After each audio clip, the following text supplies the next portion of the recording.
Assalamualaikum warahmatullahi wabarakatuh. Perkenalkan, kami dari kelompok 5. Nama saya Lani Nasria.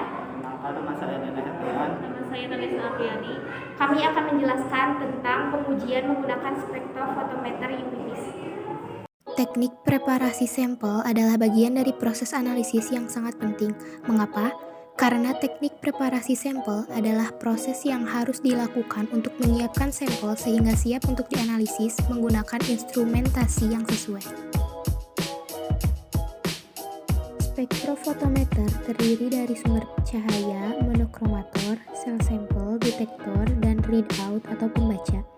Sumber cahaya polikromatis berfungsi sebagai penghasil sinar polikromatis dengan berbagai macam rentang panjang gelombang. Monokromator berfungsi sebagai penyeleksi panjang gelombang yang mengubah cahaya yang berasal dari sumber sinar polikromatis menjadi cahaya monokromatis. Detektor berfungsi menangkap cahaya yang diteruskan dari sampel dan mengubahnya menjadi arus listrik. Readout atau recorder merupakan suatu sistem baca yang menangkap besarnya isyarat listrik yang berasal dari detektor. 1. Jelaskan cara preparasi sampel dengan detruksi atau pelarutan menggunakan cara oksidasi kering, misalnya preparasi sampel pada penentuan fosfor pada pakan ternak. Detruksi merupakan suatu perlakuan untuk melarutkan atau mengubah sampel menjadi bentuk materi yang dapat diukur sehingga kandungan berupa unsur-unsur di dalamnya dapat dianalisis. Metode detruksi merupakan suatu metode yang sangat penting dalam menganalisis suatu materi atau bahan. Pelarutan atau detruksi contoh. Banyak jenis contoh yang tidak atau sulit untuk dilarutkan langsung dengan air, terutama contoh yang berupa bahan padat, organik. Oleh karena itu diperlukan persiapan terlebih dahulu sebelum analisis.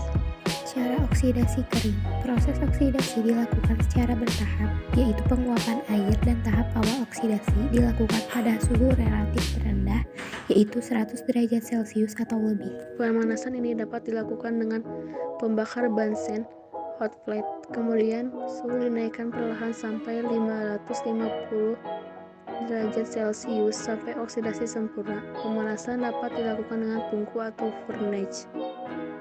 Preparasi sampel pada pengujian kadar fosfor dari pakan ternak. 1. Abukan 2 gram sampel ke dalam cawan porselin selama 4 jam pada suhu 600 derajat Celcius. Dinginkan dan tambahkan 40 ml HCl dan beberapa tetes HNO3. Kemudian panaskan di dalam water bath.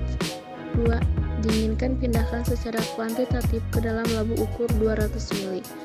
Tepatkan dengan aquades sampai tanda batas, saring dan tampung. Aliquot yang mengandung 0,5 sampai 1,5 mg pada miligram dalam 100 ml labu ukur. 3. Tambahkan 20 ml per reaksi molidovanadat, encerkan hingga tanda batas dengan H2O, aduk merata. 4. Biarkan larutan selama 10 menit. Jelaskan cara preparasi sampel dengan detruksi atau pelarutan menggunakan cara oksidasi basah, misalnya preparasi sampel pada penentuan fosfor pada pupuk. Cara oksidasi basah. Cara oksidasi basah digunakan asam-asam sebagai berikut. Yang pertama, campuran H2SO4 dengan HNO3. Yang kedua, campuran H2SO4 dengan HNO3 lalu HClO4. Yang ketiga, campuran HNO3 dengan HClO4. Yang keempat, campuran H2SO4 dengan H2O2. Pada penggunaan campuran H2SO4 dengan HNO3 mula-mula H2SO4 kat ditambahkan ke dalam contoh dengan disertai sebagai HNO3 pekat. Kemudian apabila dengan pemanasan terjadi kehabisan HNO3, maka HNO3 ditambahkan lagi. Demikian seterusnya hingga oksidasi selesai. Pemakaian HClO4 biasanya dilakukan pada waktu oksidasi sudah hampir selesai bila tidak terdapat bahaya, letusan atau reaksi yang terlalu keras. Preparasi sampel pada pengujian kadar fosfor pada pupuk NPK. Yang pertama, timbang pupuk NPK dengan teliti 1 gram pupuk yang sudah dihaluskan, kemudian masukkan dalam gelas piala 250 ml. 2. Tambahkan 20-30 ml HNO3FA. 3. Didihkan perlahan-lahan selama 30-40 menit untuk mengoksidasikan bahan yang mudah teroksidasi, kemudian dinginkan. 4. Tambahkan 50 ml air suling dan didihkan beberapa menit dan kemudian dinginkan. 5. Pindahkan ke labu ukur 500 ml dan tepatkan dengan air suling sampai tanda terak dan homogenkan. 6. Saring dengan kertas saring Wattman 41. Tampung ke dalam Erlenmeyer.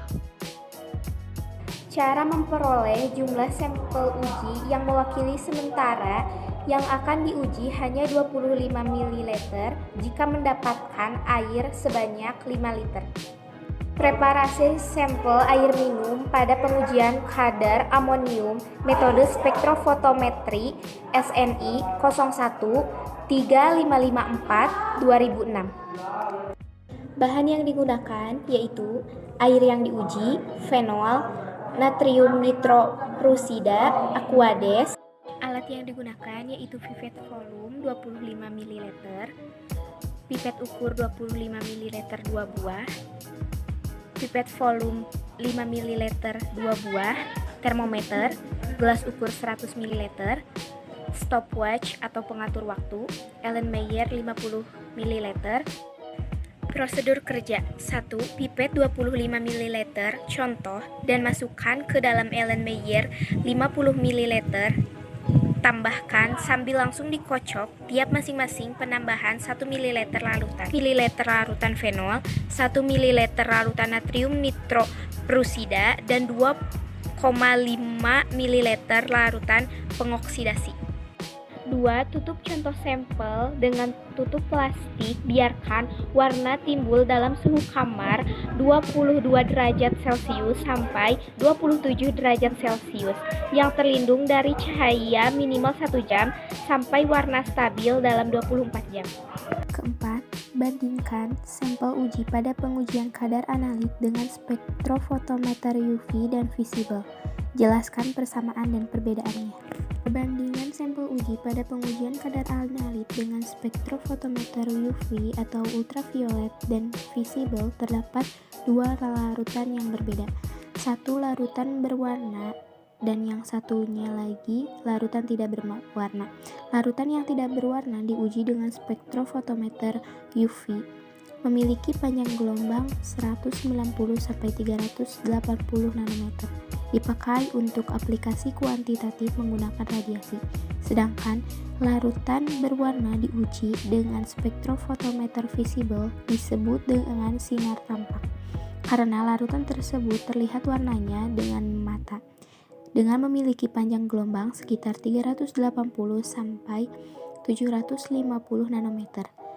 Sampel yang tidak berwarna tidak bisa diuji dengan spektrofotometer visible. Jika ingin digunakan sampel yang tidak ada warna, harus diberi dulu warna atau dibuat berwarna dengan menambahkan reagen yang spesifik. Adalah reagen poli.